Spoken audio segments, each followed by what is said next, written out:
కందిపప్పు పచ్చడి చేద్దామని పప్పు వేయించుకున్నా. పప్పు వేయించి పచ్చడి చేస్తా. మా అమ్మ చేస్తంటే నేను చూసేది చిన్నప్పటి నుంచి ఇక మా అమ్మని చచ్చిపోయిందిగా. చచ్చిపోయినాక ఇక నేను చేస్తాను. ఇట్లా మంచిగా ఉంటుంది పచ్చడి. మా ఇంట్లో ఎవరైనా కంది పచ్చడి చేయమంటారు, చేస్తే మంచిగా తింటారు. గైస్, ఈ రెసిపీ వచ్చేసి మన తాతల కాలం నుండి చేసుకునే రెసిపీ. చాలా బాగుంటుంది. వండేసి నూరితే బాగుంటుంది పచ్చడి. కంది పచ్చడి అని పేరు దీనికి.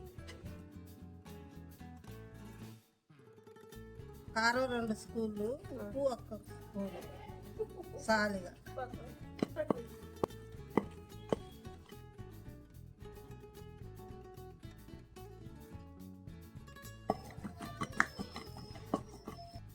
ఎల్లిపాయలు వేయాలి.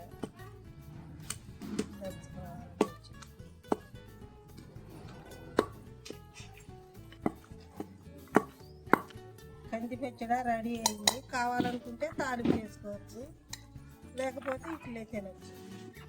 7 అన్నవాళ్ళకి మంచిగా ఉంటుంది. ఆ పిల్లలు ఇదంటే ఏమి ఇష్టం, మంచిగా తింటారు. పైన వేసుకున్న కళాయిలా తాలింపు గింజలు వేయాలి. వేసిన తర్వాత మిర్చి వేయాలి, కరివేపాకు వేసిన, ఎల్లిపాయలు వేసిన, కొంచెం పసుపు వేసుకోవాలి. కంది పచ్చడి తాలింపు వేసుకోవాలి. వేసుకున్న తర్వాత మంచిగా తిప్పాలి, కలుపుకోవాలి. మొత్తం నూనెలో కలపాలి. అయిపోయింది పచ్చడి. కంది పచ్చడి అయిపోయింది. ఈ పచ్చడిని రోట్లో అయినా చేసుకోవచ్చు, లేదా మిక్సీలో అయినా చేసుకోవచ్చు. రోట్లో చేసుకుంటే టేస్ట్ బాగుంటుంది, అదే మిక్సీలో చేసుకుంటే మనకి తొందరగా అయిపోతుంది.